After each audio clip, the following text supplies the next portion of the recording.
Te agradecemos, ó Pai bendito, por esta noite abençoada, por este dia. Queremos submeter a Ti todas as coisas, as aulas que teremos hoje. Queremos Te agradecer por este curso, pelos alunos, pela vida daqueles que trabalharam para que essa obra pudesse acontecer, especialmente a vida do Israel, na filmagem, nas edições, tudo aquilo que ele fez, todos os cooperadores, todos que ajudaram. Que a graça do Senhor continue sobre todos nós, fazendo prosperar a obra de nossas mãos. Te damos graças em nome de Jesus. Amém. Pessoal, então na semana passada, nós falamos, de teologia bíblica, né? Não de preparação de sermão, mas de teologia bíblica. A gente fez assim, tipo de um panorama da trajetória do apóstolo Paulo, primeira e segunda e terceira viagem do apóstolo Paulo. Vimos ali o perímetro que ele alcançou, as cartas que ele escreveu em cada uma das viagens, né? Então foi interessante ver o escopo da abrangência do ministério do apóstolo Paulo e como que em cada viagem ele ampliava os limites até que na terceira, especialmente que não é chamada de quarta viagem, mas é quando ele é levado preso para estar diante de César, ele já estava em cadeias, né? É considerada aquela viagem lá para a Itália como se fosse uma quarta viagem. Oficialmente são 3 reconhecidas, mas a quarta é quando ele pega aquela parte mais extrema e vai lá para a Itália, mas durante todo aquele percurso ele também testemunha da palavra, testemunha do Evangelho. Hoje nós vamos falar sobre as cartas não paulinas, ou as cartas gerais. Vamos citar aqui Hebreus, porque para alguns estudiosos, Hebreus seria de autoria de Paulo. Então, para alguns, Hebreus seria uma carta paulina. Mas como a maioria acredita que Hebreus não seja uma carta de Paulo, então eu coloquei aqui como uma carta geral, tá? O que seria então a carta aos Hebreus? Você pegando aí o seu diagrama, você vai perceber o seguinte, que essa carta de Hebreus ela tem um objetivo, que é de fazer com que os cristãos da época em que a carta foi escrita e os cristãos para quem a carta foi escrita pudessem vencer a tentação que eles estavam sofrendo de querer voltar para os rituais judaicos. Então, o autor de Hebreus, seja ele quem for, ele tem uma missão. Dizer o seguinte: Cristo é superior a Moisés, Cristo é superior à lei, Cristo é superior aos anjos, Cristo é superior a qualquer coisa que tenha sido útil por um propósito de Deus até um certo tempo. Mas a partir dali, depois da essência, tudo é sombra. Depois da essência, tudo é figura. Ou seja, o que é uma sombra? Indica que o verdadeiro está ali, né? Por exemplo, está aqui a minha sombra. Está aqui. Quem olha para a minha sombra, vê que a sombra revela o original, a essência. Então, o Antigo Testamento, ou os sinais, ou os símbolos, era sombra da essência que viria, Cristo. Então, o grande desafio dele é, capítulo por capítulo, no livro de Hebreus, é dizer o seguinte: escuta, vocês não podem voltar para Moisés, vocês não podem voltar para a lei, vocês não podem voltar para os rituais, para o tabernáculo, para o templo. Por quê? Porque vocês chegaram no original, na essência. E voltar para estas coisas que seriam sombra é regredir, é recuar. E a carta de Hebreus, ela fala o seguinte: meu justo viverá da fé, mas se ele recuar, ou se ele retroceder, a minha alma não tem prazer nele. Ele não pode voltar.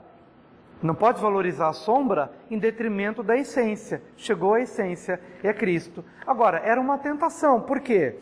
Porque os templos eram suntuosos, né? Especialmente se a carta foi escrita um pouquinho antes da queda do templo de Jerusalém, reformado por Herodes, aquele templo majestoso, suntuoso e tal, comparado ao quê? Comparado à simplicidade das casas, pobres e humildes das pessoas. As igrejas eram estabelecidas aonde? Nas casas, era de casa em casa.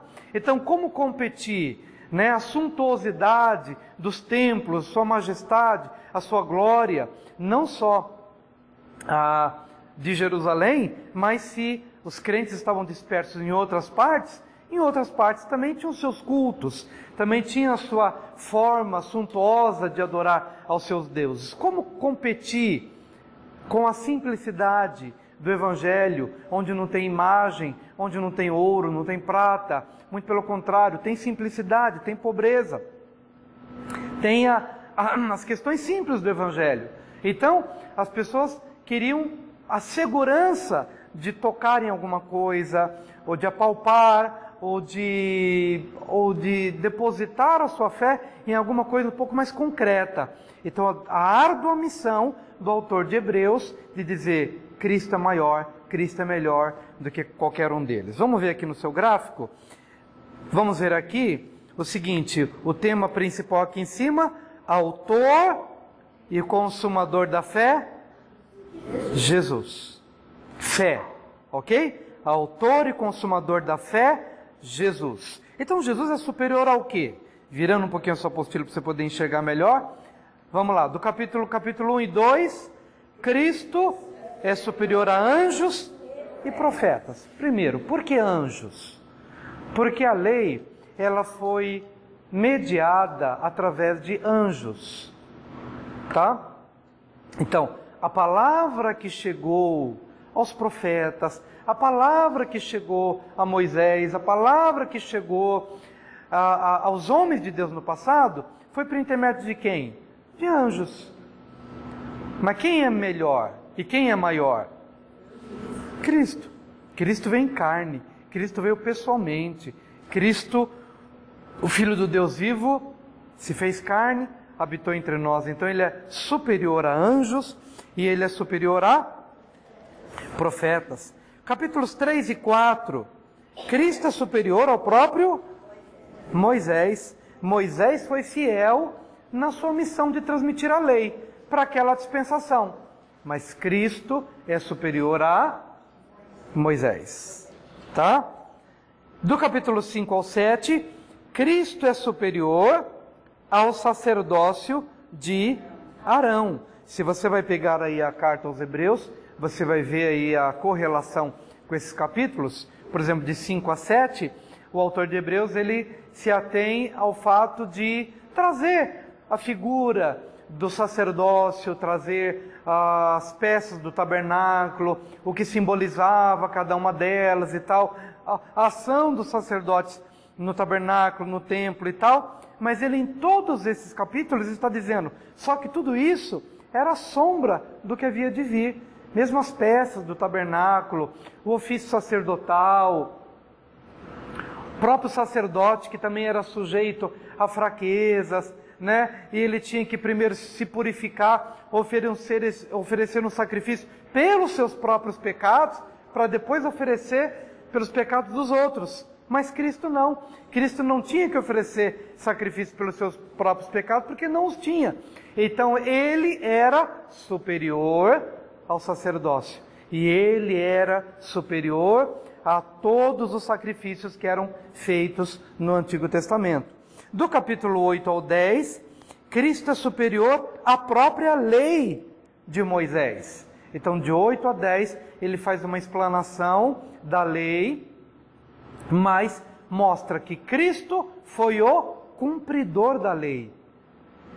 Então, se a lei era medo para a humanidade, porque ninguém conseguia atingir o padrão para cumpri-la, Cristo foi perfeito sacerdote, sumo sacerdote, mas ele foi o próprio perfeito sacrifício, porque não havia nele pecado algum. Então ele podia ser o cordeiro sem defeito para oferecer o sacrifício por todos nós. E do 11 ao 13, Cristo é o caminho para um estilo de vida superior. Por que superior? Porque aí ele vai pegar os homens do passado. Pela fé, Abraão saiu da sua terra, sem saber para onde ia, e foi pela palavra de Deus, pela fé. Pela fé, tomou o seu filho e em espírito o imolou pela fé. Pela fé, Moisés preferiu o opróbrio do mundo do que os tesouros do Egito. E partiu sem ter medo da ira do rei, contemplando como que o invisível Pela fé. Pela fé Gideão, pela fé todos os homens, a própria Sara, o Isaac, Jacó, pela fé José, antes de morrer disse, olha, tirem meus ossos daqui e sepultem o meu corpo na terra prometida. Quer dizer, ele fez isso quando ele estava no Egito. Então, pela fé, ele acreditou que o povo seria visitado e que estaria na terra prometida pela fé. Só que ele diz o seguinte, só que todos esses que viveram pela fé não conseguiram contemplar o cumprimento, morreram na esperança, morreram crendo, mas não viram a consumação da promessa, para que algo melhor pudesse ser a nosso respeito, porque nós vimos o cumprimento na pessoa de Jesus, para que eles, sem nós, não fossem aperfeiçoados, ou seja, a fé que eles tiveram, guardaram para eles e estão hoje gozando da presença, estão hoje, vamos assim dizer, no descanso, em espírito, aguardando a ressurreição dos seus corpos, juntamente com a igreja. Mas o que nós encontramos aqui é que eles viveram pela fé, para dar um exemplo de que nós também não podemos recuar na nossa fé.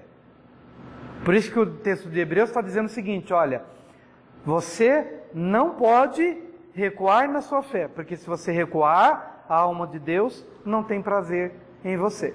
Para você não recuar na fé, para quem que você tem que olhar? Para Jesus, autor e consumador da nossa fé. Então, se ele deu o exemplo de Abraão, Isaac, Jacó, José, Moisés, todos eles, aí ele vem no ápice desses personagens e fala, Jesus também, né?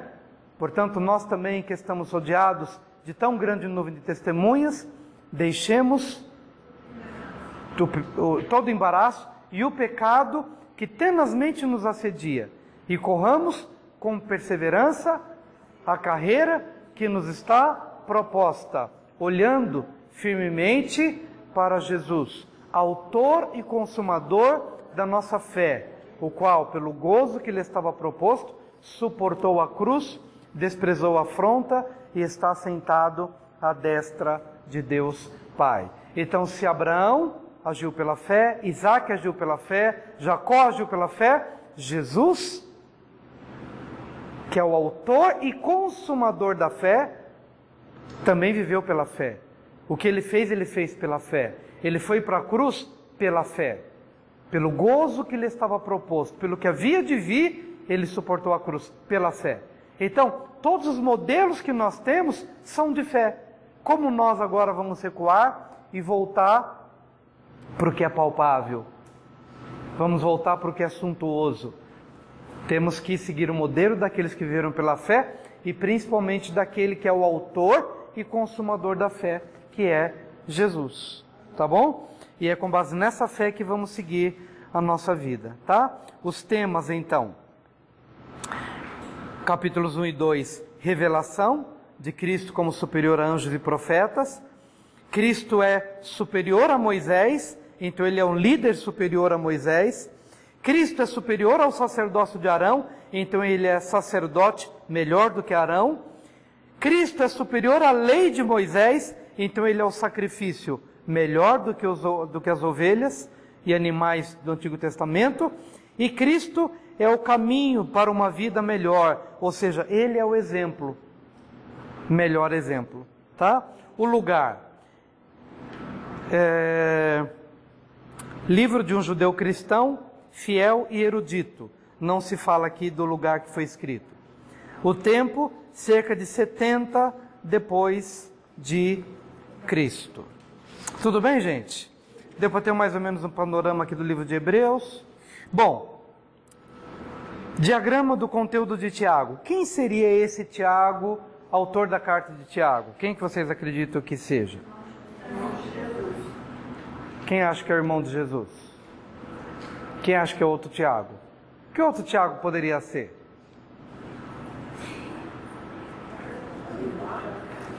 Que outro Tiago você conhece na Bíblia?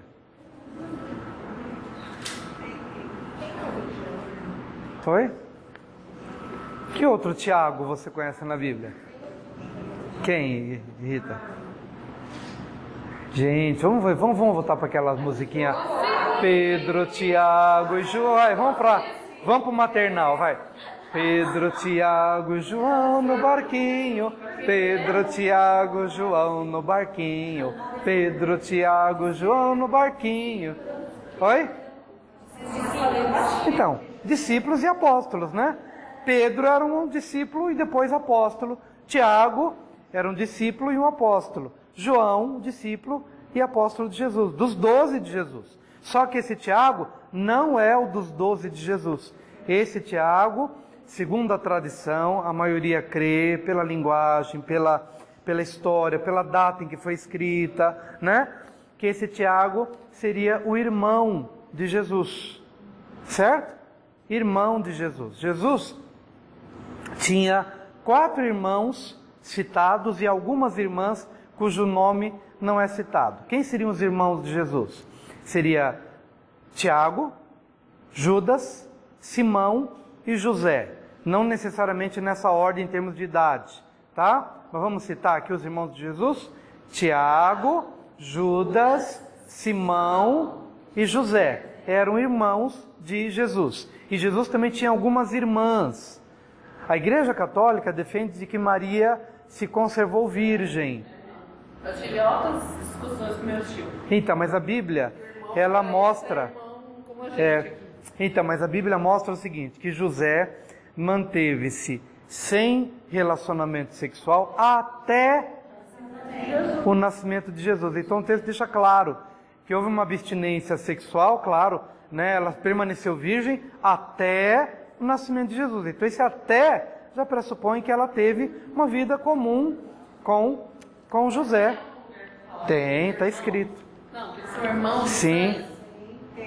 Só fala irmão. Não pode ser irmão. Não pode. Eles falam que é irmão. Sim. Irmão da família. Não, então. Então, por isso que as polêmicas existem. Mas eram filhos, então, de José. Mas olha, Judas, então... Não, Judas não. Vamos para Judas ainda. Mas aqui é Tiago. Testes a fé. Quando você vê a carta de Tiago, quando você lê a carta de Tiago, quem é que já leu a carta de Tiago? Todo mundo já leu, né? A carta de Tiago. Você precisa ler várias vezes a carta de Tiago. Porque a carta de Tiago é uma paulada mesmo. Ela tem que ser uma paulada. A carta de Tiago tem que ser uma paulada. A carta de Tiago tem que ser um tapa na cara daqueles que acreditam que a fé, ela pode ser, não, eu tenho fé em Jesus e acabou. Eu tenho fé em Jesus e isto é garantia para a salvação. Veja, a carta de Tiago, ela nos mostra que a fé, de verdade, ela vai produzir o fruto. Fé que não produz fruto, nesse caso obras, né? Está falando fé e obras e fé, tal. A palavra obras, na verdade, ela poderia ser sinônimo de verdade de fruto. Porque ela pode, às vezes, se confundir com as obras, ninguém pode ser salvo pelas obras, até comparando-se obras da carne como sendo infrutífera e tal. Mas obra no sentido que Tiago emprega, é obra no sentido de fruto. A vida cristã precisa produzir o fruto do conhecimento de Jesus. Se eu conheço a Jesus, é impossível que esse conhecimento, que não é intelectual, meramente intelectual, mas é um conhecimento experimental, é impossível que esse conhecimento, que se torna um conhecimento transformador, não me transforme a ponto de ser frutífero. A prática do Evangelho. Então Tiago, ele realmente vai dizer sobre esse tipo de vida, de uma fé operante, de uma fé viva. Porque do contrário, uma fé que não revela o seu fruto, pode-se questionar esse tipo de fé. Na verdade, essa fé não é fé, como as pessoas acreditam que seja. Então, a verdadeira fé, ela é frutífera, tá? Por isso que essa fé, ela tem que ser provada. Daí o título que foi colocado aqui, testes à fé. O que seriam então esses testes à fé? que cada um prove para ver se o tipo de fé que você tem é a fé genuína. Então, queridos, testes a fé. E isso para a gente deve nos inspirar a provar se a nossa fé é genuína. Provar a fé. Por isso que em alguns lugares o autor de uma das cartas diz: se é que vocês já não foram reprovados. Será que nesse autoexame da fé vocês já não foram tidos como reprovados? Não passou pela prova. Não passou pela prova. Vamos testar a nossa fé. Amados, é uma batalha. Por isso que todos vocês que estão aqui hoje estão sendo chamados, assim, especialmente para ajudar as pessoas a vencerem seus desafios e chegar e passar por aquela porta estreita. Porque poucos são os que acertam com ela. Foi Jesus que disse isso.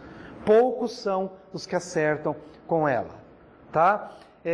Então, entender a palavra, por exemplo, a gente vai entender aqui que a nossa fé ela é submetida a algumas provas. Quais provas? Você pode passar por essas provas, certamente, mas outras pessoas que estão com você, ou na célula, ou no seu convívio, passam por esses aqui. E a nossa tentativa é de ajudá-los a vencer. Quais provas, por exemplo? Testes da fé. Provas e tentações. Do versículo 1, do capítulo 1, ao versículo 18 do capítulo 1, tá? Provas e tentações. Então nós somos provados por Deus e nós somos tentados pelo diabo. Deus a ninguém tenta, mas Deus prova a todos. Mas essa prova, ela é mais para nosso benefício do que para que Deus possa ver alguma coisa. Porque Deus sabe de todas as coisas. Mas nós é que precisamos dessa prova para que a gente mesmo tenha um diagnóstico de como é que nós caminhamos com Ele. De como é que nós estamos nessa jornada, neste caminho. Provando a nossa fé. Provas e tentações. Do versículo 19 ao versículo 21, testes das atitudes pela palavra de Deus. Quem se lembra do que ele está dizendo aqui agora? Por exemplo, irmãos, se você diz que crê na palavra, mas você não anda na palavra, então você não crê, então você não está na palavra. Lembra que Tiago fala sobre isso? Ele fala que ama a Deus, né? Exatamente, como você vai ver, João fala sobre isso, né? E Tiago aqui ele está falando sobre a palavra. Pega aí a palavra, veja o texto bíblico para a gente trabalhar aqui um pouquinho neles. Gente, eu queria aqui recomendar para vocês aqui, ó, essa Bíblia de Estudo Arqueológica. Essa Bíblia aqui é fantástica. Pode comprar e você vai se deleitar. Você vai ficar ali lendo, estudando e aprendendo. É uma coisa fantástica. Bíblia de Estudo Arqueológica. Vamos lá. 1:19. Tiago 1:19. Olha aqui, ó. 19. Meus amados irmãos, tenham isto em mente, sejam todos prontos para ouvir, tardios para falar e tardios para irar-se. Pois a ira do homem não produz a justiça de Deus. Tá, e aí vai.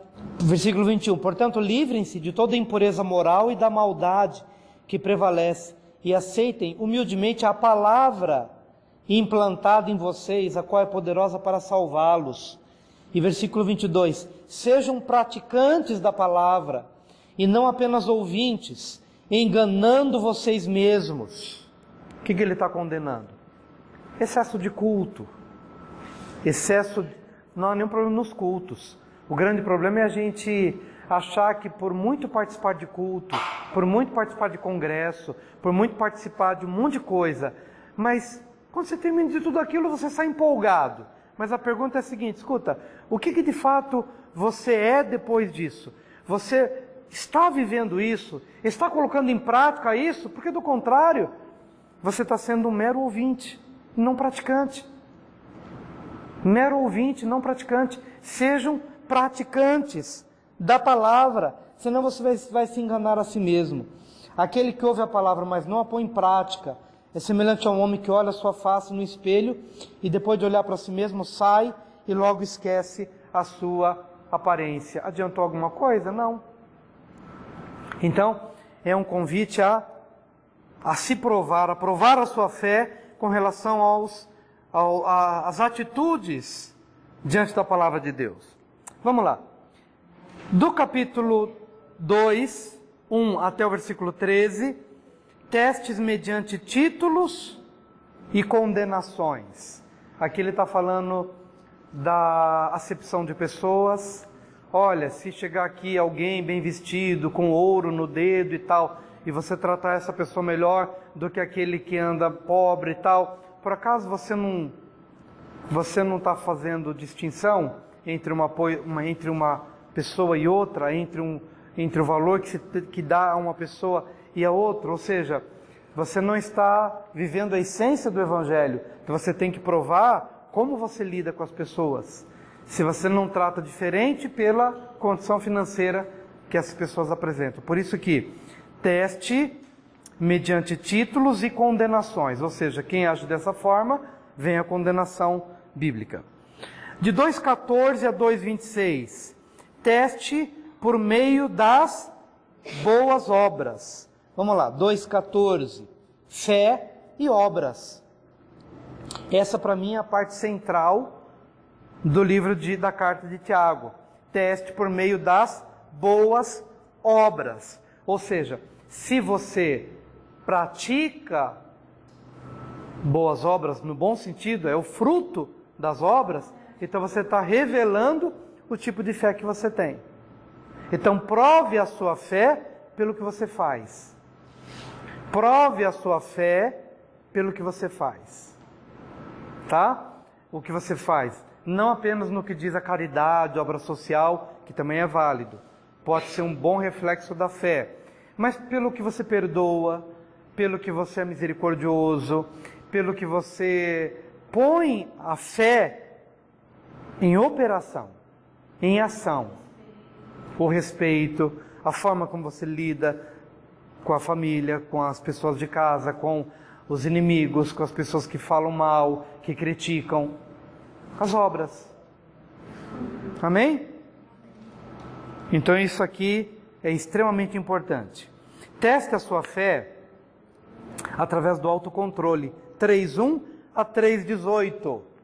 Autocontrole, que aqui é simbolizado pela língua. A língua é um pequeno órgão, membro, do corpo, que se vangloria de muitas coisas. E o exemplo é, veja como como uma grande embarcação, ela é conduzida por um pequenino leme. Pequeno leme conduz aquela grande embarcação. Da mesma forma a língua, ela se vangloria de grandes coisas. Ela pode construir ou ela pode destruir. Então você pode provar também a sua fé pelo domínio próprio. Pelo domínio próprio, pela capacidade de se conter, de conduzir o seu corpo. Vamos ver Jesus, por exemplo. Eu gosto daquela ilustração que Jesus no barco, no meio da grande tempestade. As nuvens se moveram, a água desceu, o vento bateu no mar, as ondas se agitaram o barco e agitaram os discípulos. É um efeito cascata, que veio lá dos céus. Efeito cascata. Vai, bate no barco e alcança os discípulos.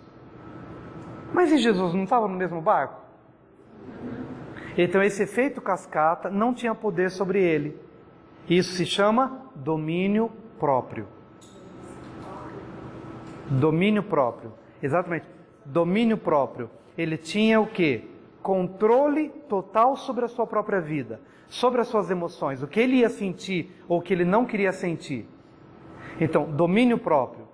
E ao exercer domínio próprio, o que ele fez? Usou o poder da língua. O domínio que ele tinha se manifestou na forma dele falar. E o que ele falou? Aquietai-vos. Repreendeu os ventos e o mar. E aí um outro efeito cascata entrou em operação. O efeito cascata, paz. Amém? Ordem. Esse é o poder que Deus nos dá. Por exemplo, quando a gente está numa sala de aula, e aí tem suponhamos que todo mundo aqui seja um adolescente, aí tem uma adolescente lá em crise, e aí dando piti e tal, e aí começa a gritar e gritar. Se as pessoas não têm domínio próprio, daqui a pouco está todo mundo gritando. Mas aquele que tem o domínio próprio, ele não é afetado pelo meio. Mas a partir dele, ele pode desencadear um outro espírito. E ele pode promover um outro espírito. Por isso eu tenho que saber se eu devo aderir a determinados movimentos ou não. Por isso que eu tenho que entender se eu vou fazer parte de determinada coisa que a coletividade está fazendo, ou se Deus requer de mim um procedimento diferente do que aquilo que a grande massa está ditando. Por isso, às vezes, a gente tem que parar um pouco e ver as ondas. O que essas ondas querem me dizer? Eu devo entrar nessas ondas ou eu devo dar um passo atrás e esperar um pouco e ver o que Deus está falando? Será que eu devo fazer parte dessa turba? Ou eu, de alguma forma, sou chamado para fazer diferença naquele contexto?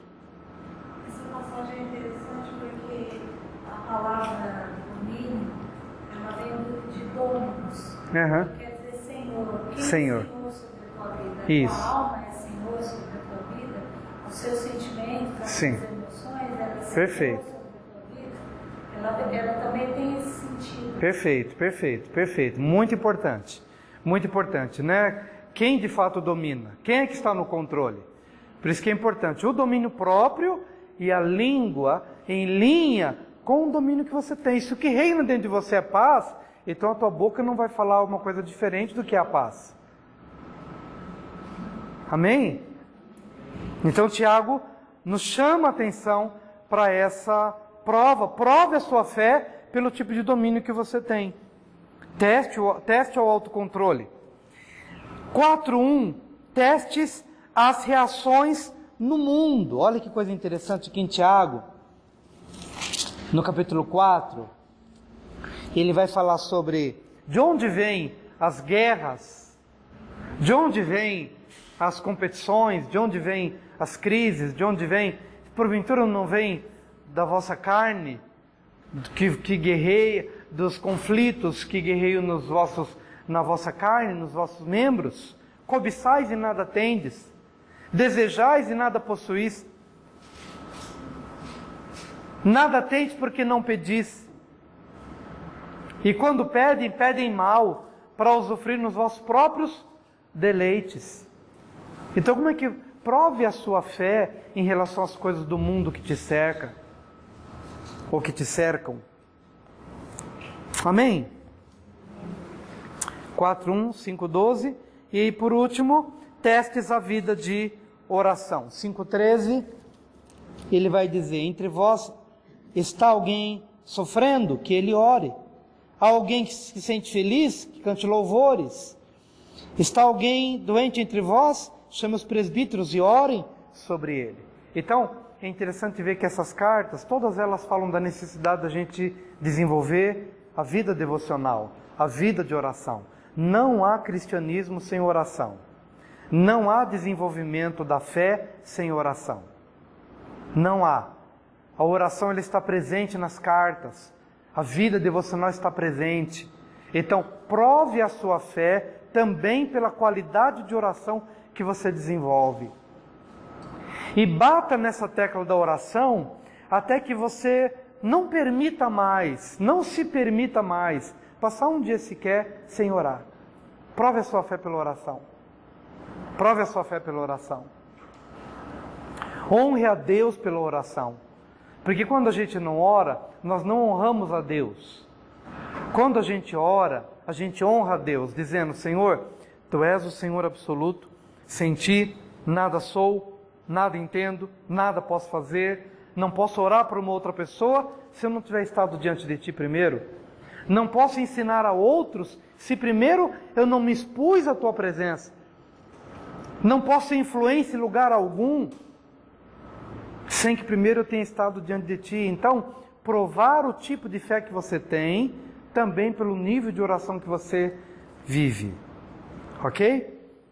Então, amados, os temas aqui, na parte de cima, desde o versículo 1 até o versículo 21, sabedoria, depois obras, depois palavras, depois andar e depois esperar no Senhor através da oração. Se o tema geral é fé, fé testada, fé demonstrada, fé aprovada, fé ativa e fé elogiada. A gente tem que caminhar nessa linha.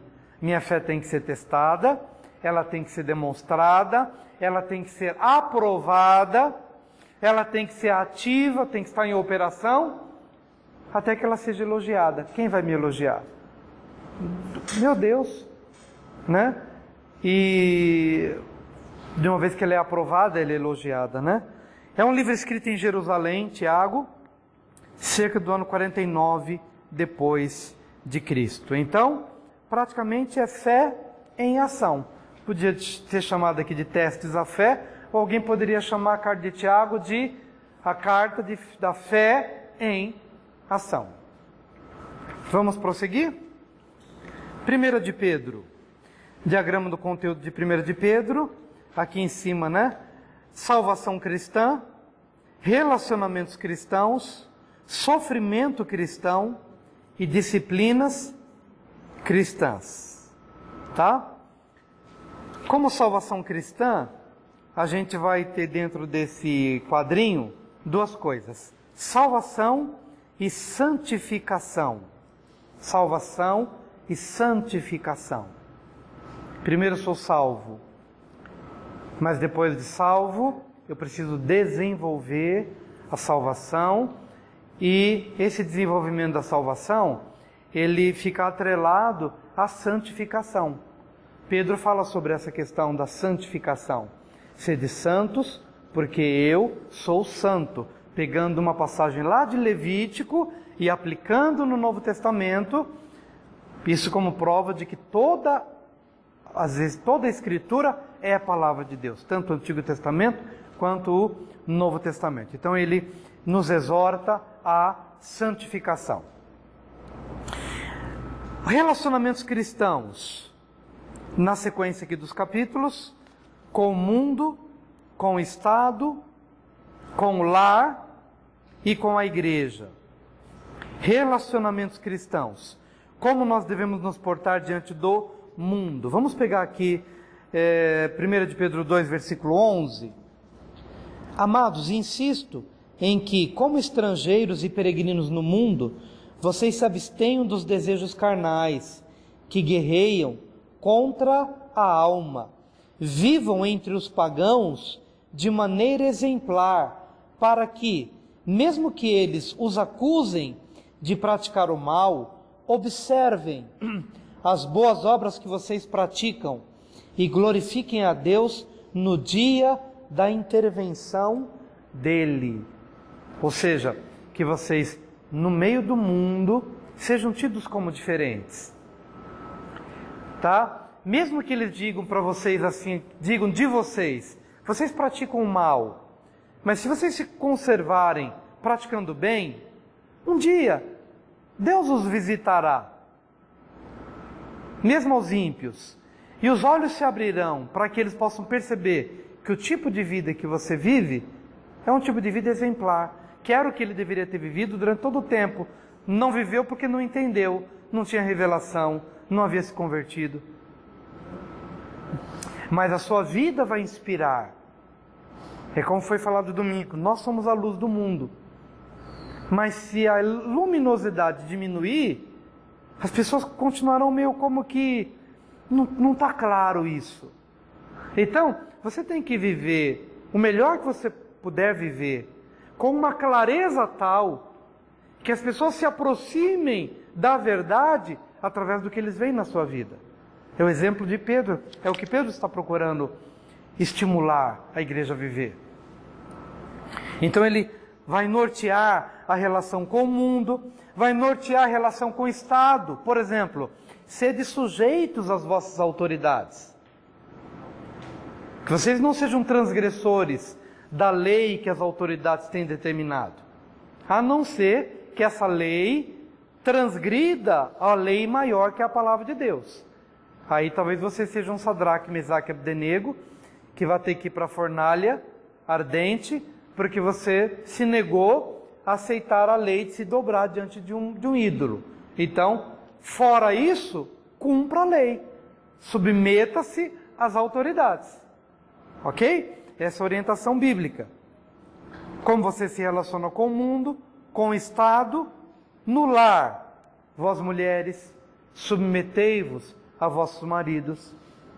Vós maridos, amai vossas mulheres. É a orientação que Pedro traz, né?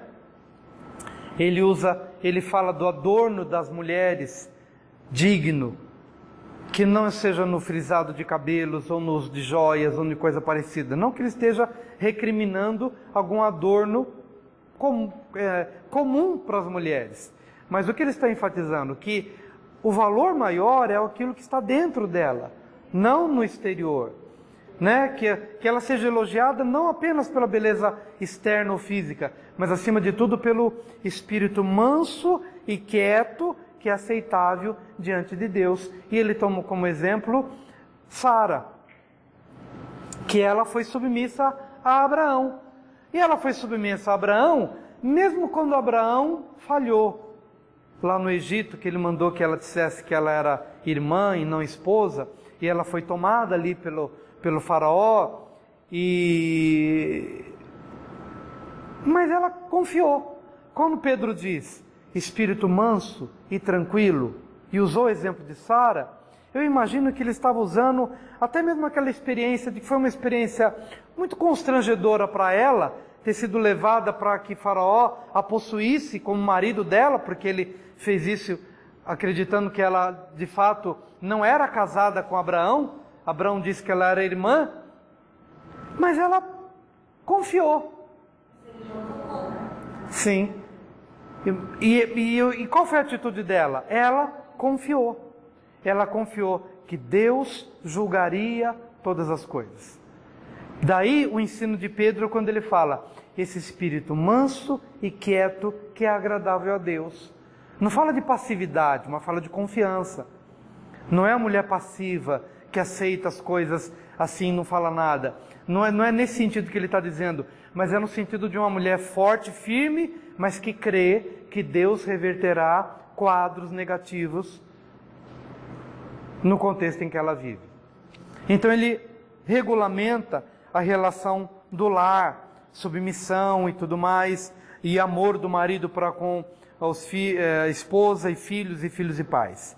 E igreja 3:8, não dá para a gente parar em tudo, que senão...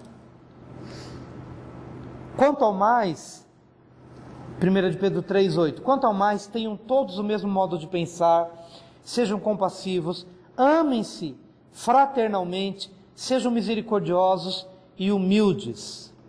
Não retribuam mal com mal, nem insulto com insulto, ao contrário, bendigam, pois para isso vocês foram chamados, para receberem bênção por herança, ou seja, como vocês devem agir como irmãos, tá? Então, relacionamentos cristãos com o mundo, com o Estado, com o lar e com a igreja. Sofrimento cristão, penúltima categoria aqui de 1 de Pedro. Bênçãos no sofrimento cristão. Quais são os resultados do sofrimento cristão, que é a prova da fé? O exemplo do próprio Cristo e encorajamento, que ninguém fique com medo do sofrimento, mas ficar firme no meio das provas, porque Deus sempre dará livramento. E a última parte, disciplinas cristãs, como igreja e individualmente. Disciplinas cristãs. 5, versículo 1. Portanto, apelo para os presbíteros que há entre vocês, e o faço na qualidade de presbítero, como eles, e testemunho do sofrimento de Cristo, como alguém que participará da glória a ser revelada. Pastoreiem o rebanho de Deus que está aos seus cuidados. Olhem por ele, não por obrigação, mas de livre vontade, como Deus quer. Não façam isso por ganância, mas com o desejo de servir. Não hajam como dominadores dos que foram confiados a vocês, mas como exemplos para o rebanho. Quando se manifestar o Supremo Pastor, vocês receberão a imperecível coroa da glória. Amém. Da mesma forma, jovens, sujeitem-se aos mais velhos, sejam todos humildes, uns para com os outros, porque Deus se opõe aos orgulhosos, mas concede graça aos humildes. E aí vai trazendo aqui algumas recomendações no coletivo e depois individualmente a partir do versículo 7, né? Lançando sobre ele toda a ansiedade, porque ele tem cuidado de vocês. Enfim, como cada um deve vencer as tentações que nos cercam, tendo disciplinas cristãs bem desenvolvidas. Os temas vão desde o novo nascimento, a nova pessoa e novas atitudes, a um perseverar na fé, salvação, submissão, sofrimento. Então temas aqui que estão correlacionados conforme o segmento aqui dos capítulos. O lugar, a carta escrita em Roma ou na Babilônia. A gente não sabe se ele citou aqui Babilônia no sentido literal ou se foi no sentido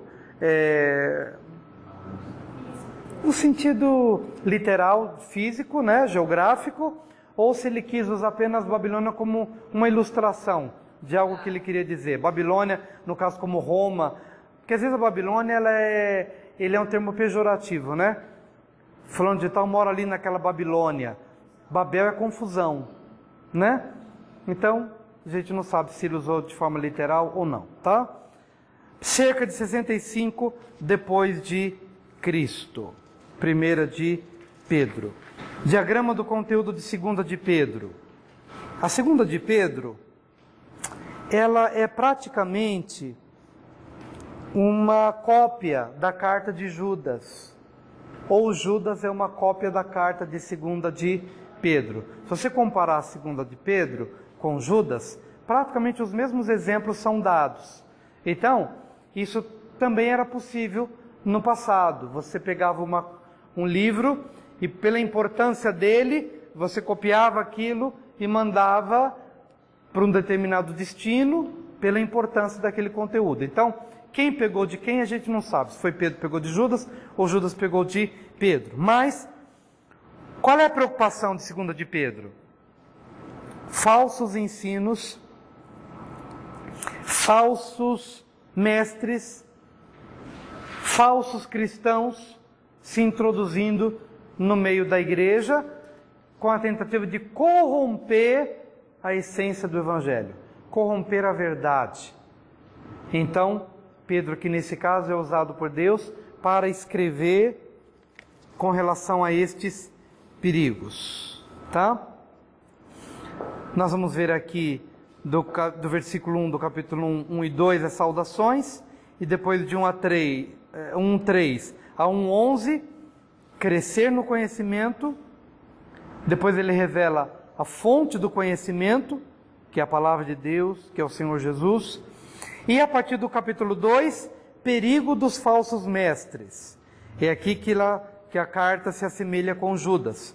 Perigo dos falsos mestres, destruição dos falsos mestres e fatos sobre os falsos mestres. Vamos ver aqui o capítulo 2 de 2 de Pedro.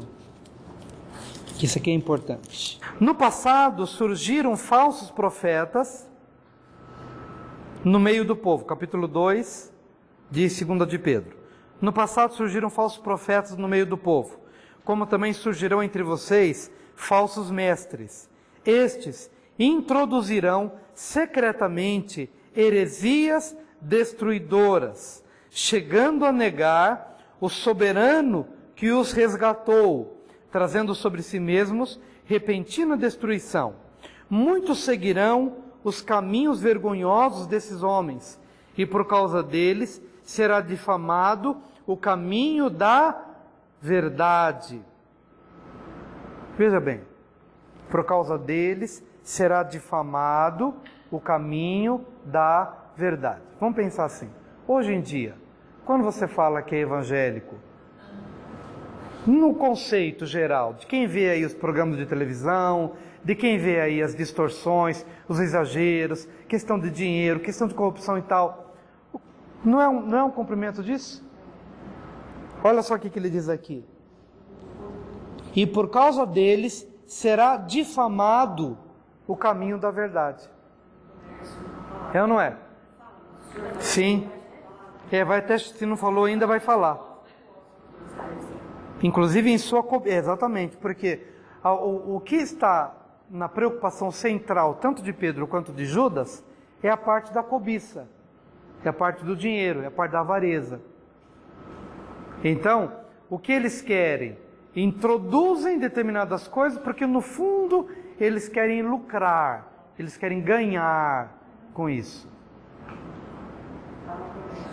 Farão comércio de vós. Olha aqui o versículo 3. Em sua cobiça, tais mestres os explorarão com histórias que inventaram. Há muito tempo a sua condenação paira sobre eles, e a sua destruição não tarda. Pois Deus não poupou os anjos que pecaram, mas os lançou no inferno, prendendo-os em abismos tenebrosos, a fim de serem reservados para o juízo. Ele não poupou o mundo antigo, quando trouxe o dilúvio sobre aquele povo ímpio, mas preservou Noé, pregador da justiça, e mais 7 pessoas. Para você ver que Deus não está preocupado com números, né? Você vê que ele diz que ele trouxe juízo para o mundo e preservou 8 pessoas. Estão percebendo? Que para Deus não está olhando para a quantidade, não está olhando para números. Também condenou, olha só, também condenou as cidades de Sodoma e Gomorra, reduzindo-as a cinzas, tornando-as exemplo do que acontecera aos ímpios, mas livrou Ló, homem justo, que se afligia com o procedimento libertino dos que não tinham princípios morais, pois vivendo entre eles todos os dias aquele justo se atormentava em sua alma justa, por causa das maldades que via e ouvia. Vemos, portanto, que o Senhor sabe livrar os piedosos da provação e manter em castigo os ímpios para o dia do juízo, especialmente os que seguem os desejos impuros da carne e desprezam a autoridade. Não vou ler tudo, porque temos aqui outras cartas, mas apenas querendo dizer o seguinte: perigo dos falsos mestres, destruição dos falsos mestres, fatos sobre os falsos mestres. Que fatos? Um pouco mais adiante ele vai traçar aqui o perfil desses falsos mestres. São nuvens sem água, se banqueteiam convosco como se estivesse tudo bem, estão no meio da igreja, nas festas ágapes, como se fossem verdadeiros cristãos, mas não são. São pedra de tropeço para quem se apoia neles. Então tem todo um perfil. Quem são esses falsos mestres? Qual é o perfil das pessoas que estão introduzidas para fazer os outros pecarem, para fazer os outros caírem? Mas a destruição deles é certa como a luz do meio-dia. Tá? Aqui em cima está verdadeiro saber, falso saber e desafio. A partir do capítulo 3, 1, né? Negação de Cristo, o glorioso retorno e fé para o dia do Senhor. Na primeira parte, crescendo na graça, crescendo no conhecimento e crescendo na expectativa. Então o desafio primeiro para a primeira parte da carta de 2 Pedro é: cresça. Na segunda parte é cuidado. E na terceira é veja. Quando você estudar isso aqui em casa, eu queria que você fizesse aí o... Vai ficar ótimo para ler. Sim, leia o livro e você vai ver os desafios. Até é bom que você pregue sobre isso, né? Que aqui não dá para a gente resumir tudo. Mas o primeiro desafio é cresça. O segundo é cuidado. Cuidado com os falsos mestres. E em terceiro, veja, ou seja, caminhe, direcione a sua vida para o futuro glorioso que você vai ter se você vencer todas as provas que te cercam na sua carreira cristã. Tá bom? Carta escrita provavelmente em Roma e o tempo entre 65 e 68 depois de Cristo. Nós vamos para as cartas de João, 1ª e 2ª e 3ª João. Que João é esse aqui? Esse é o João. Quem são os irmãos de Jesus mesmo? Isso. Faltou um, hein? Faltou um, hein? Não faltou?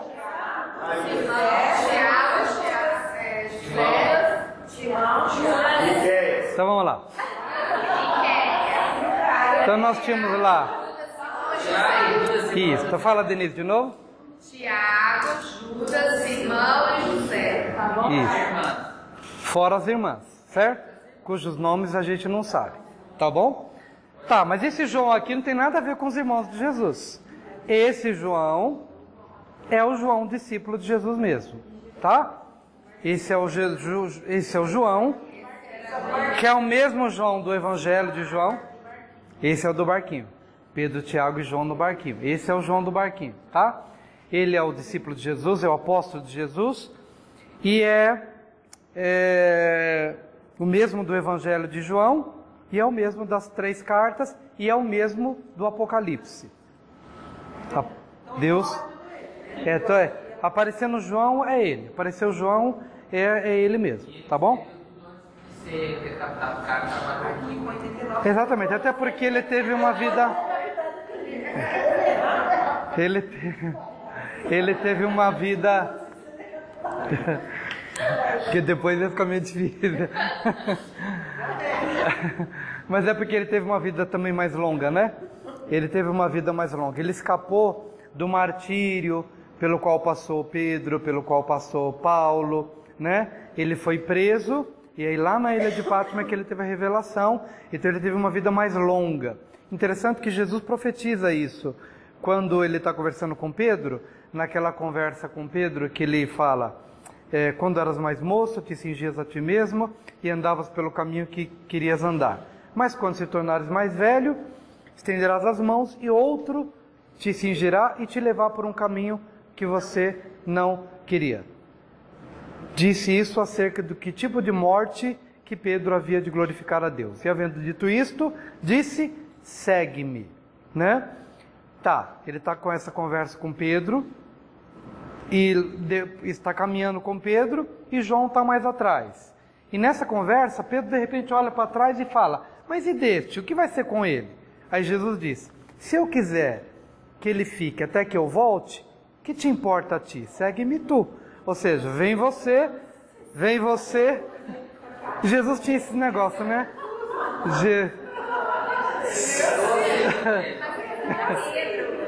A gente tem uma ideia um pouco diferente, né?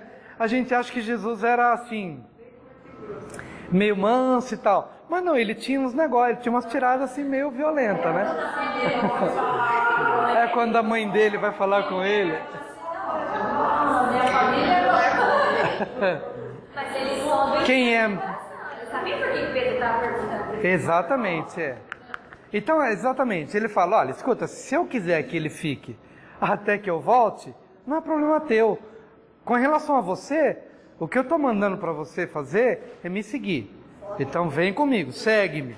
Essa é a sua missão. Isso a gente tem que também compreender, que Deus tem um chamado para cada um. Um fica, o outro vai. Eu quero você aqui, mas eu quero que o outro vá lá para a Índia. Eu quero que esse morra agora, porque a morte dele agora vai ter um impacto para o meu reino, que é diferente daquele que eu quero que fique vivo por morra de velhice. Mas o que morre agora me glorifica, e o que morre na velhice me glorifica. O que fica aqui me glorifica, e o que vai para lá me glorifica.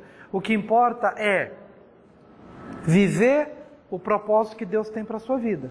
É isso.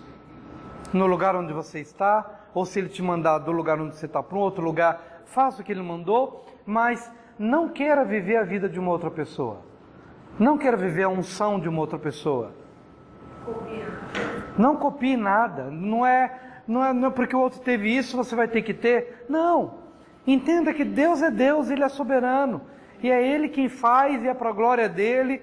O que tem muito pouco vai glorificar a Deus. E o que de repente Deus dá algo glorioso e majestoso, vai ser para a glória dEle. E cada um vai ser julgado pela forma com que ele foi fiel no que Deus lhe confiou. Ou com muito ou com pouco. Ou com grande projeção ou com projeção nenhuma. O que importa é que cada um seja fiel. E esse João aqui foi muito fiel. E nessas cartas, João está lutando contra uma corrente dos seus dias, chamada gnosticismo.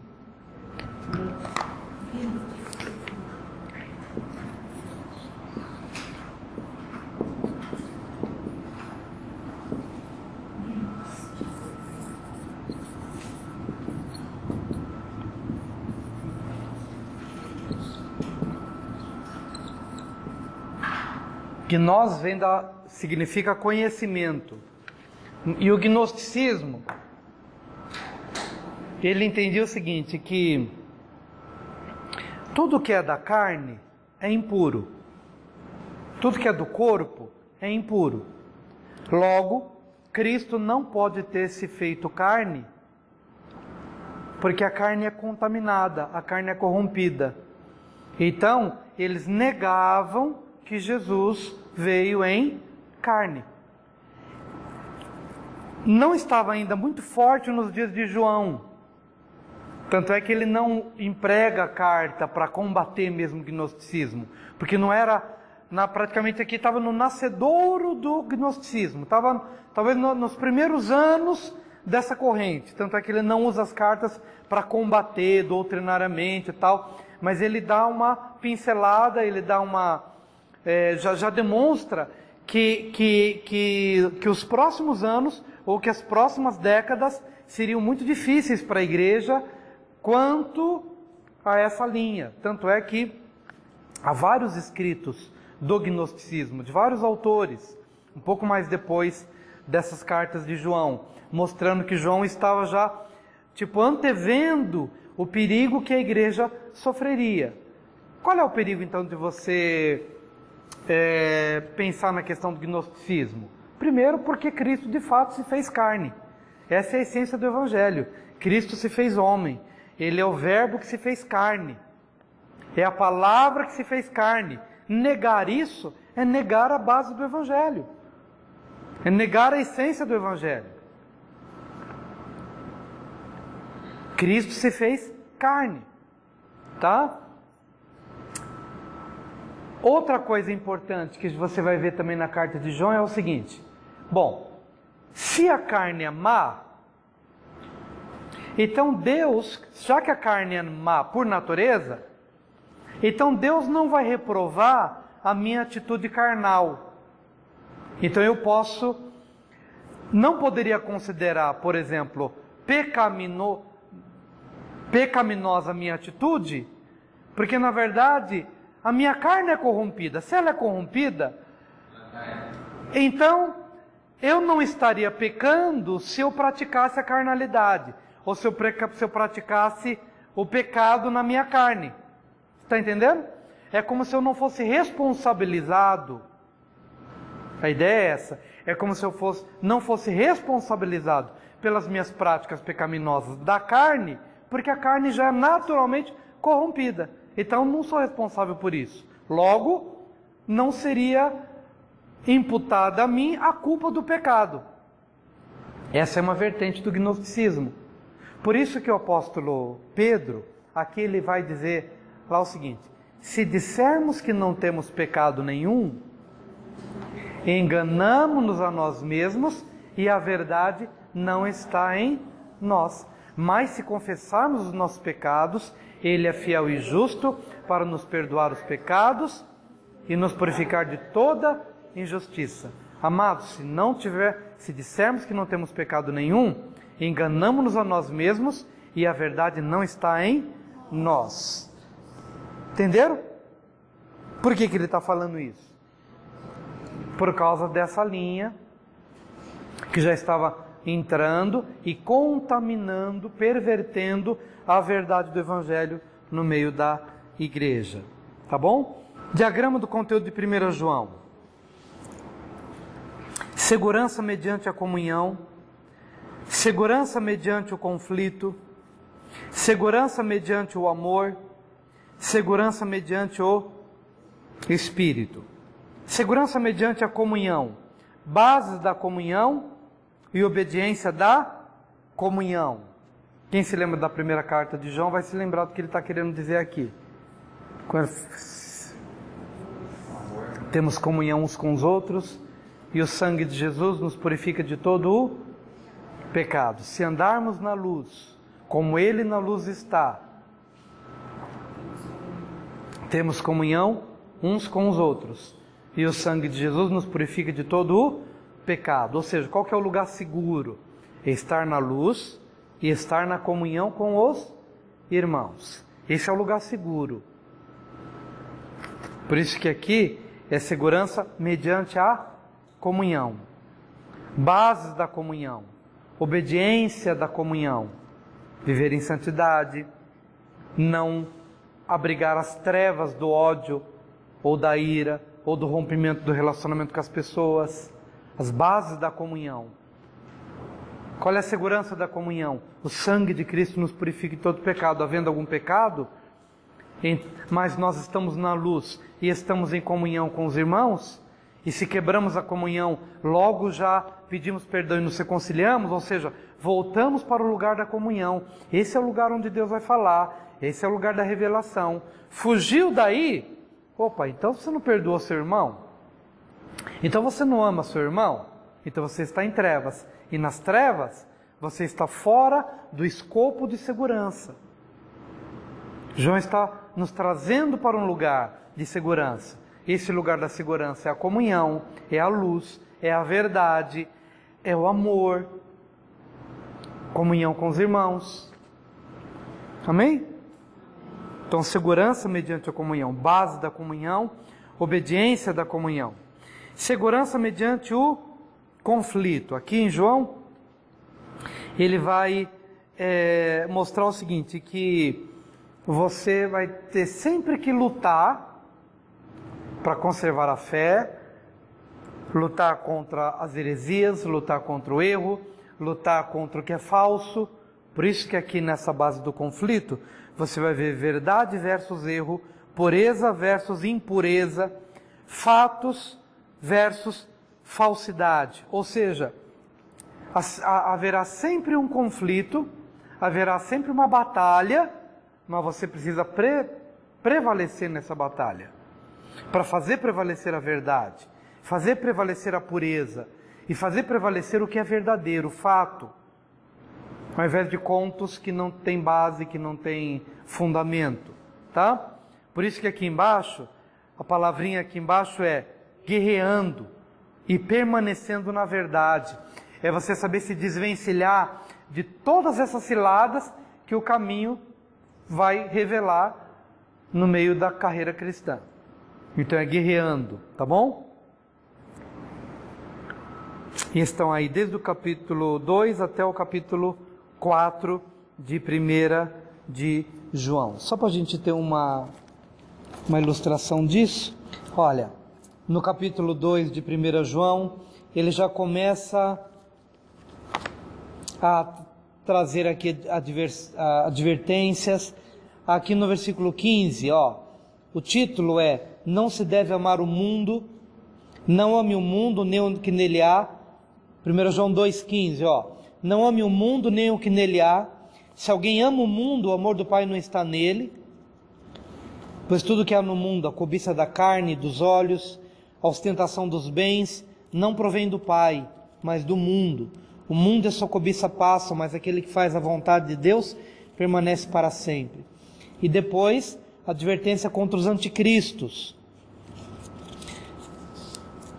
Aqui o anticristo que nega que Jesus veio em carne. Estão percebendo que ele está aqui militando contra as heresias que estão no meio da igreja, contra o gnosticismo e outros nomes que a gente podia dar. Então é guerreando, verdade contra o erro, pureza contra a impureza, fatos contra as falsidades, tá? E a partir do capítulo 4, ele ainda vai falar sobre discernir os espíritos. Olha, amados, não creio em qualquer espírito, mas examinem os espíritos para ver se eles procedem de Deus, porque muitos falsos profetas têm saído pelo mundo. Vocês podem reconhecer o Espírito de Deus deste modo: olha, todo espírito que confessa que Jesus Cristo veio em carne procede de Deus, mas todo espírito que não confessa Jesus não procede de Deus. Esse é o espírito do anticristo, acerca do qual vocês ouviram que está vindo e agora já está no mundo. Tá? Mas a partir do versículo 7, ele vai falar do amor de Deus. E aquele texto que a Tati falou, né, que está aqui em João. Como é que você pode dizer que ama a Deus, que não vê, se você não ama seu irmão a quem você vê? Se a quem você vê, você não consegue amar, quanto mais a quem você não vê. Tá? Então é o amor de Deus e o nosso amor. Segurança mediante o amor. Quem sabe decora João 3,16? Deus amou o mundo de tal maneira que deu o seu unigênito, para que todo aquele que nele crê não pereça, mas tenha vida eterna. Ótimo. E 1 João 3,16?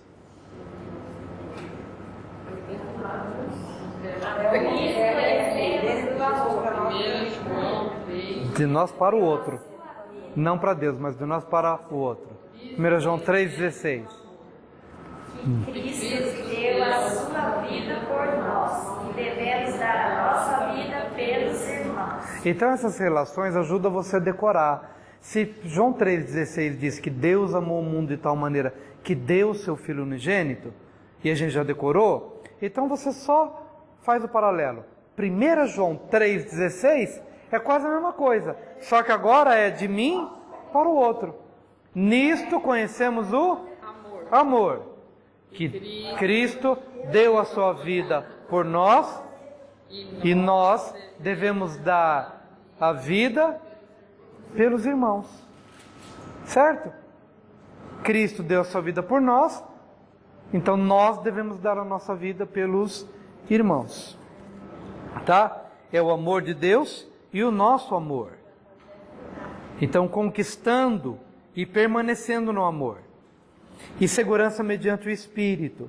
Testemunho externo e testemunho interno. 5, 6, de 6 a 9. 5, 6, vamos lá. 1 João 5, versículo 6.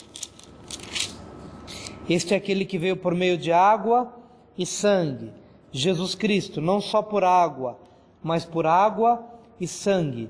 E o Espírito é quem dá testemunho, porque o Espírito é a verdade. Há três que dão testemunho: o Espírito, a água e o sangue, e os três são unânimes. Nós aceitamos o testemunho dos homens, mas o testemunho de Deus tem maior valor, pois é o testemunho de Deus que Ele dá acerca de seu Filho. Quem crê no Filho de Deus tem em si mesmo esse testemunho. Quem não crê em Deus o faz mentiroso, porque não crê no testemunho que Deus dá acerca de seu Filho. E este é o testemunho: Deus nos deu a vida eterna, e essa vida está em seu Filho. Quem tem o Filho tem a vida. Quem não tem o Filho de Deus não tem a vida. Testemunho externo, porque Deus testificou que Jesus era o Filho dele. Mas agora nós temos o testemunho interno. Nós sabemos que Jesus é o Filho de Deus pela nossa experiência pessoal. Porque o Espírito de Deus que habita em nós, ele testifica que quem habita em nós é o Filho de Deus. Então temos o testemunho externo, dado pelo próprio Deus, e o testemunho interno do Espírito dentro de nós, testificando que Jesus é o Senhor. Nessa trajetória aqui de João, permanecendo em Cristo, permanecendo na verdade, permanecendo no amor e permanecendo em segurança. Carta escrita em Éfeso, cerca de 89 depois de Cristo. Você vê que a data já é bem mais lá na frente, porque João ele já está nos seus últimos anos de vida, diferente das outras cartas que foram mais recentes. João está bem mais lá na frente, escrevendo já quase no fim de vida. Nós vamos dar uma pincelada aqui na segunda carta de João. Praticando a verdade e defendendo a verdade. Aqui temos poucas coisas. Saudações, exortações, doutrina errada, resposta correta e conclusão. Vivendo em verdade e amor, aprendendo como detectar o falso ensino e esperando a visita de João.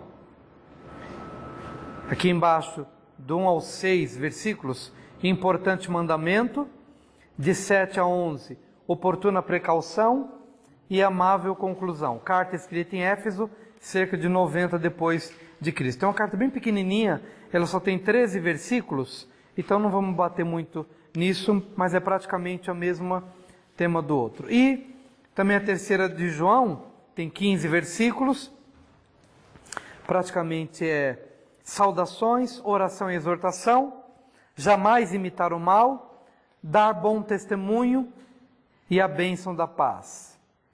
Deixa eu falar aqui só um resuminho da segunda carta e da terceira carta de João.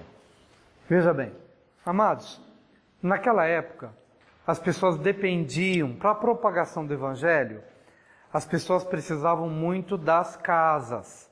Por isso que você vai ver uma ênfase muito grande sobre a necessidade de ser hospitaleiro. Por que disso? Porque se a hospitalidade não fosse um tema muito bem trabalhado, o evangelho não teria seguido adiante. Não teria seguido adiante. Por isso que a gente tem que compreender também como que às vezes isso pode ser culturalmente uma barreira à propagação do evangelho. Uma cultura totalmente fechada, por exemplo, onde todo mundo vive assim nos seus condomínios. Não, eu quero minha privacidade, não quero que ninguém invada meu espaço, também não quero invadir o espaço do outro, tal. Nessa época, se isso acontecesse, nós estávamos perdidos. Por isso que nessas cartas de João, quando João escreve, por exemplo, ele está escrevendo a alguém, elogiando esse alguém por abrir a casa, ou incentivando esta pessoa a incentivar outros a continuar com essa prática, sem a qual o evangelho não conseguiria se expandir.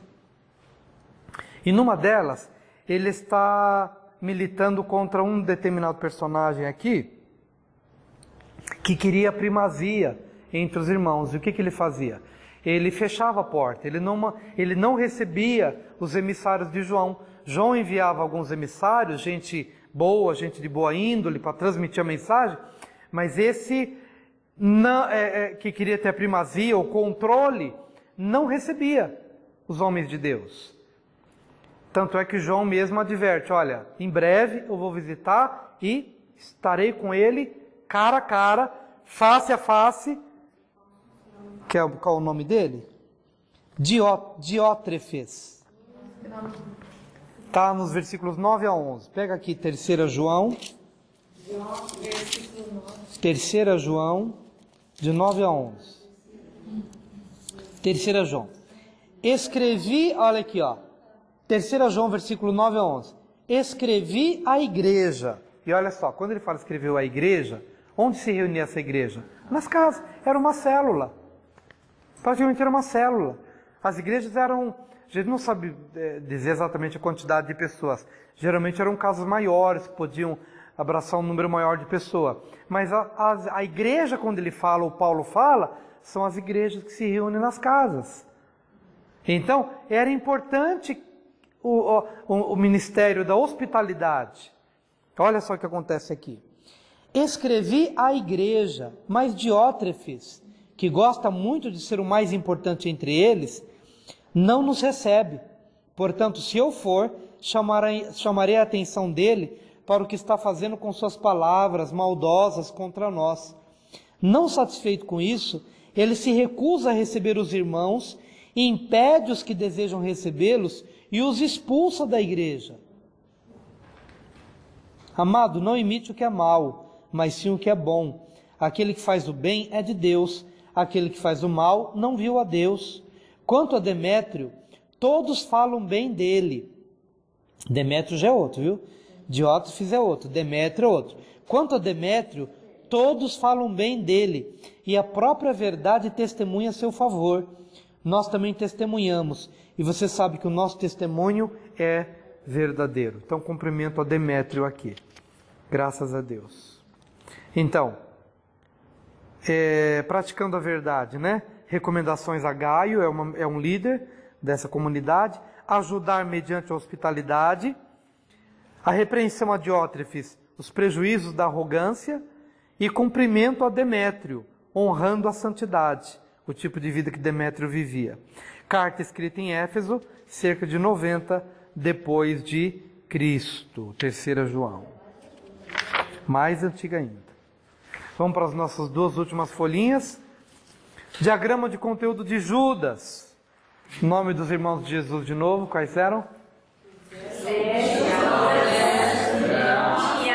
José, Judas, Tiago e Simão. José, Judas, Tiago e Simão. 4. Agora estamos na carta de Judas, que é o irmão do Senhor. Então, tanto Tiago é o irmão do Senhor, quanto Judas é o irmão de Jesus. Tá bom? Gente, provavelmente esses irmãos de Jesus tenham se convertido depois da ressurreição de Jesus. Então provavelmente eles não seguiram, porque veja, a Bíblia deixa claro que nem os irmãos de Jesus criam nele.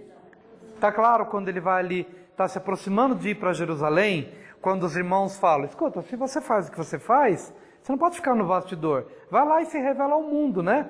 E aí o texto diz, porque os próprios irmãos de Jesus não criam nele. Então, está implícito aí que Judas e Tiago, até o momento, não eram convertidos.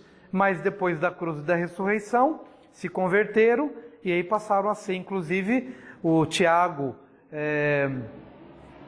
que escreveu a carta, que é irmão de Jesus, chegou a dirigir a igreja de Jerusalém. Então ele passou a ser um líder da igreja de Jerusalém, posteriormente, depois da sua conversão. Tá bom? Certo, queridos? O Tiago, discípulo de Jesus, foi passado ao fio da espada. Então é outro Tiago, o Tiago, discípulo de Jesus, que é o do barco, né? Pedro, Tiago e João do barquinho. Então esse Tiago foi passado ao fio da espada. O outro Tiago, irmão de Jesus, viveu um pouco mais e dirigiu a igreja de Jerusalém, tá? E Judas aqui é irmão do Senhor, que é a carta que a gente acabou praticamente de explicar quando a gente explicou em Pedro. Os falsos irmãos, que tinham a aparência de serem crentes, mas não eram, estavam infiltrados, e Judas, que queria a princípio escrever alguma coisa um pouco mais leve, acerca da salvação, viver a vida cristã e tal, ele sentiu a urgência no espírito de escrever acerca de se batalhar pela fé, porque a fé estava em jogo. Na medida em que entra a heresia, em que entra o mundanismo, em que entra a carne, a fé corre perigo, porque eu posso passar a perder a fé, acreditando numa mentira. Então eu tenho que batalhar pela fé, e o objetivo aqui de Judas é exatamente isso, tá? É trabalhar isso. Aqui de anúncio da apostasia, do versículo 1 ao 4, de 5 a 16, anatomia da apostasia. Anatomia, quando a gente fala de anatomia, é o estudo do corpo, né? Qual é o corpo? Qual é a forma da apostasia? Qual é o perfil da apostasia? O que é apostatar? É separar. Apostatar é separar. No que diz respeito à fé, seria separar-se da fé. Então, o que ele está verificando é que essas pessoas estão infiltradas no meio da igreja, tá? São falsos pastores, são falsos crentes, são falsos profetas, são falsos mestres. E ele vai trazer o perfil dessas pessoas. o que elas fazem, o que elas ensinam, como elas negam o Senhor, como elas promovem uma vida libertina. Por exemplo, se eu entender errado a graça, puxa que bênção, Jesus me perdoou, graças a Deus, Ele me perdoou. Pela graça eu sou salvo. Só que eu entendo mal a graça e acho que graça é um passaporte para uma vida libertina. É um passaporte para que, bom, já que eu fui salvo e já estou salvo, salvo para sempre, então eu posso viver do jeito que eu quiser, porque Deus sempre vai me perdoar. Por isso que eu não gosto de um hino. Coitada da Elisara, toda vez que eu penso nesse hino eu lembro da Elisara, porque era o dia que ela estava dirigindo o louvor, e aquele dia eu estava tão incomodado com a... Eu estava incomodado com as mensagens, incomodado no espírito. Às vezes as pessoas, é difícil a gente entender, até a gente mesmo, porque a gente fica incomodado no espírito. E aí, pela pregação e pelo que Deus estava falando, havia um incômodo no espírito da vida libertina, da vida de qualquer jeito. E calhou naquele dia escolher justamente aquele hino que fala...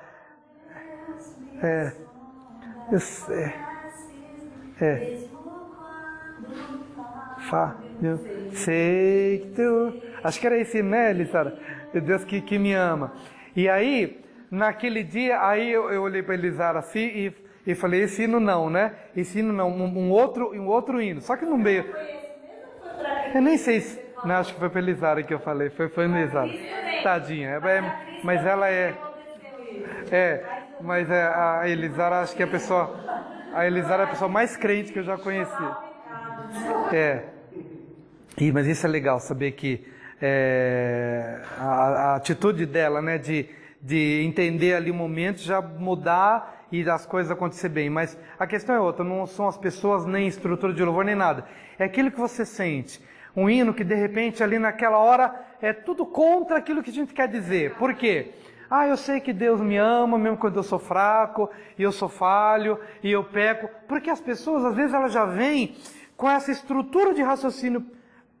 Eu posso pecar o que for, eu vou para o culto e Deus me perdoa de tudo. E aí na semana que vem, volta tudo de novo. Mas Deus me ama e Deus me perdoa. E o que é isso? É a libertinagem, descrita em 2 Pedro capítulo 2 e descrita na carta de Judas. Libertinagem, usam mal o ensino da graça, como se fosse um aval, como se fosse um passaporte para você, o quê? Não, eu sei que na hora H Deus vai me perdoar, Deus vai quebrar meu galho, porque no final de contas, eu sei que sou fraco mesmo, eu sei que sou falho mesmo, e na hora H vai estar tudo certo. Essas coisas incomodam de tal maneira, por quê? Porque quando você está pregando, você tem tipo um raio-x, é uma coisa inexplicável. Você tem um raio-x, não é porque você viu ou no Facebook, embora a gente às vezes cita que viu uma coisa ou outra no Facebook, até porque eu nem vejo, né? Às vezes alguém que comenta, ou os olhos passam ali, mas eu nem fico vendo. Mas quando você está ali no Espírito e você está pregando, você tem um raio-x do estado espiritual das pessoas. E é naquela hora que vem um rebuliço, uma coisa inexplicável no seu espírito, que faz com que você tenha ali um perfil espiritual da realidade, do corpo. E eu penso que Judas, quando ele estava lá para escrever acerca das coisas tranquilas, subiu no espírito dele esse incômodo. E aí ele começou a descrever. Pode pegar a carta de Judas para você verificar. Pega uma Bíblia dessa, uma Bíblia de estudo, para você comparar, ver as palavras.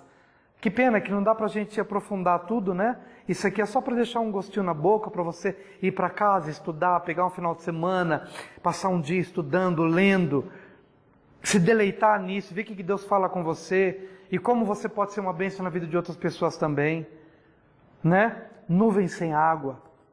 Nuvem sem água. O que é nuvem sem água? Tem um corpo, tem um movimento, mas é vazio. Não tem aquilo que o agricultor precisa. É uma nuvem que ilude apenas. Puxa, o avivamento está chegando, a chuva vai cair, a terra vai ser regada, o fruto vai subir. Mas é nuvem sem água. É uma nuvem que vem, passa, vai embora, vazia. Essas pessoas estavam no meio da igreja. Elas aparentavam ser profetas, mestres, pastores, pessoas que podiam fazer diferença na vida das pessoas, mas elas não tinham nada. Vazias. Vazias de essência, vazias de conteúdo, vazias de evangelho. Né? São pedras de tropeço.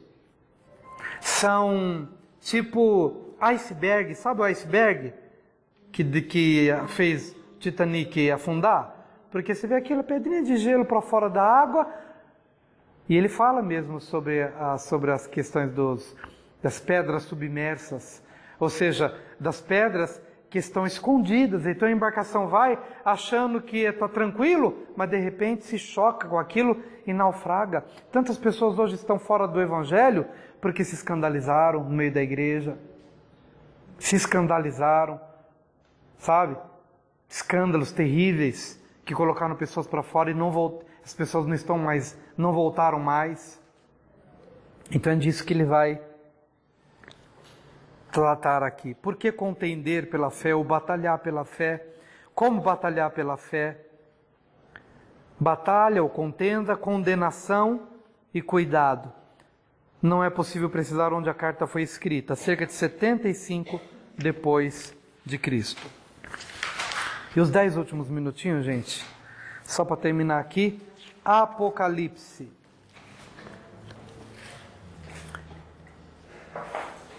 A carta de Apocalipse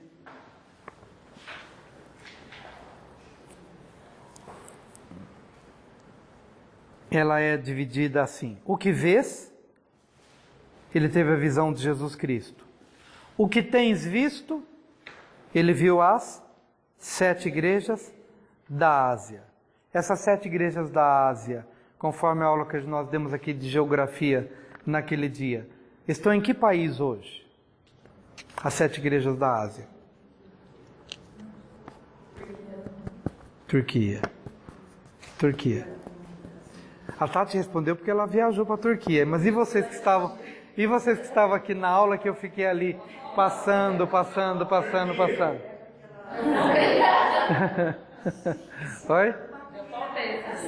Faltou.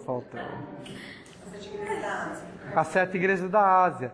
Então, ali que é na região ali da Turquia. Vocês lembram, né? Que foi o território alcançado por Paulo. Lembra das viagens de Paulo?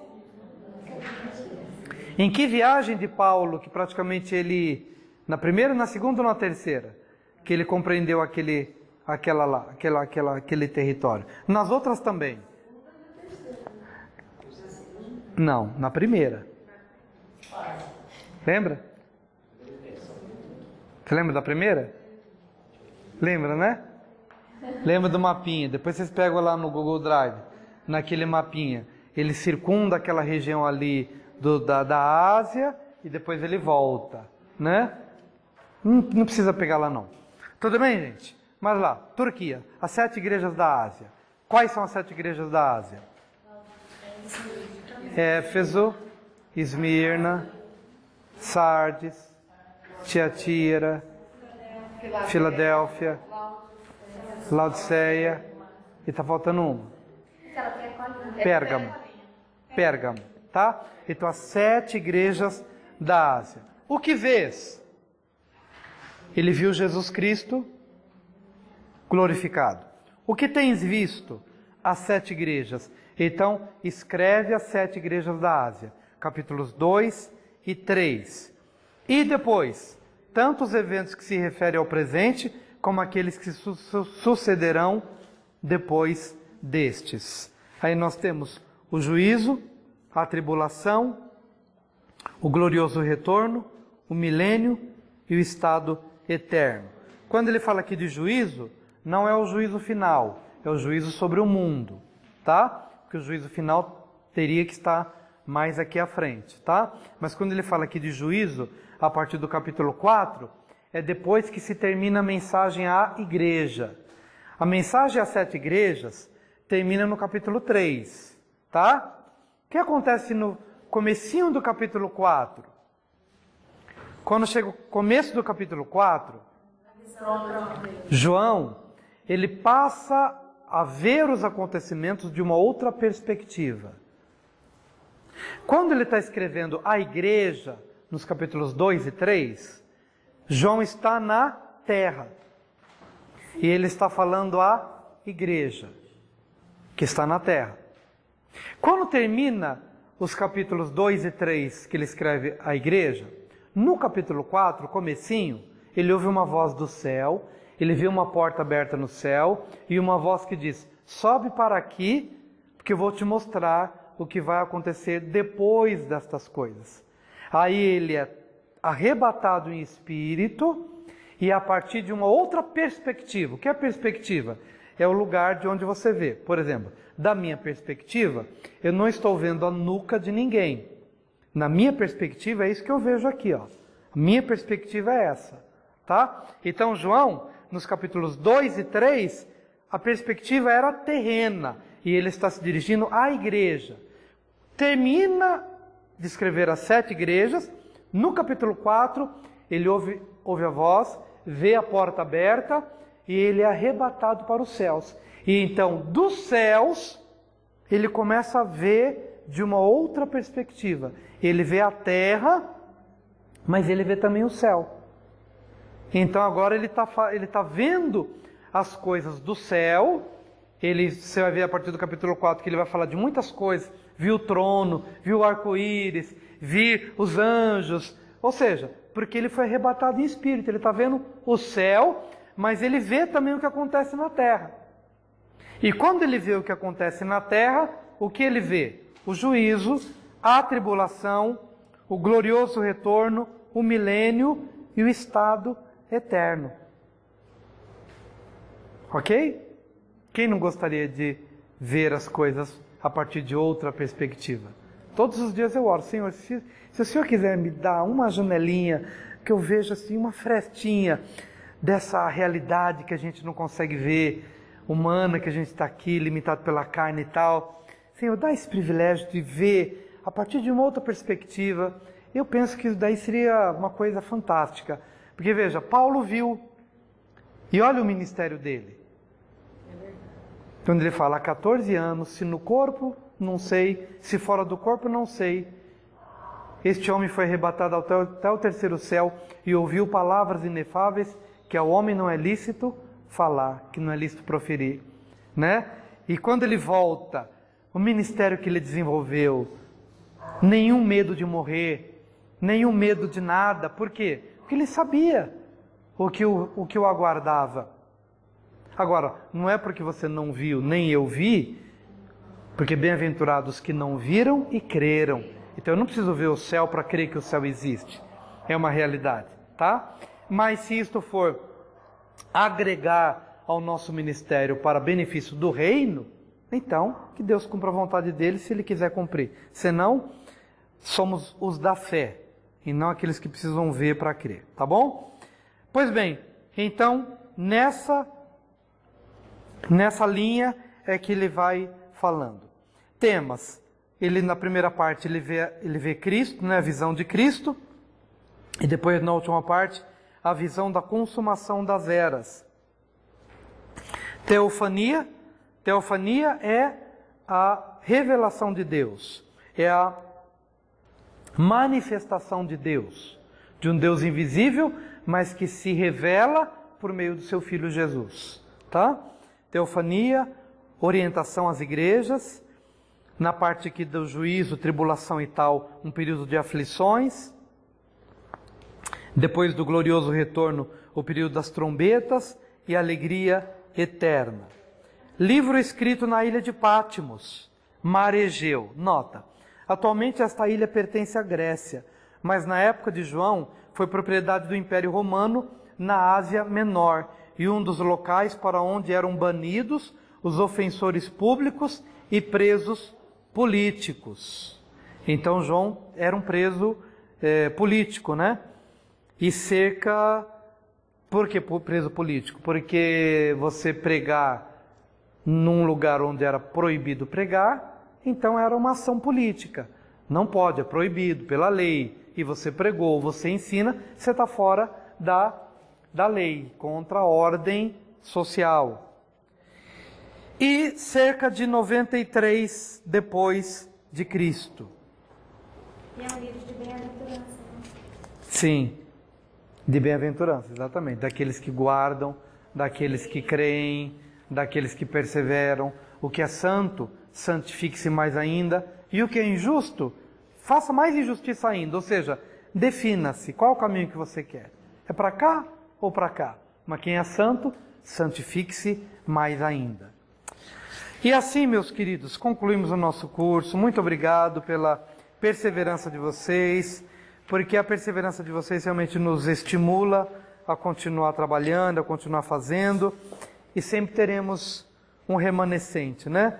De um universo tão grande de pessoas, sempre vamos ter um remanescente, pessoas que perseveram, que ficam, que honram. Então quero muito agradecer a vocês, porque se vocês não tivessem perseverado, não teríamos chegado hoje aqui nessa data histórica. Então, muito obrigado, muito obrigado. Espero que tenha sido bênção para vocês, tá bom? Amém. Obrigado.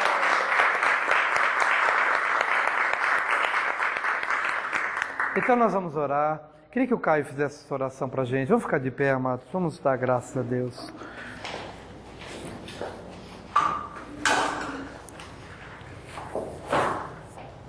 Obrigado, Pai, por mais esse ciclo que se encerra, Senhor. Amém. Agradeço ao pastor Wilson, Pai. Amém. Tem parado realmente preso, tem buscado esta palavra, este curso, esse conteúdo, ó Pai, no trono de todo o conhecimento, de tudo aquilo que ele aprendeu na sua vida devocional, Pai. Agradeço também, ó Pai, a disposição de cada um dos alunos, ó Pai. Obrigado por ter nos mantido, ó Pai, firmes durante esse ciclo, esse período, Senhor. Que realmente possamos agora empregar, ó Pai, tudo aquilo que foi aprendido, todo o conteúdo, ó Pai, na nossa vida, na nossa caminhada contigo. Aleluia. Em nome de Jesus. Amém. Amém. Amém.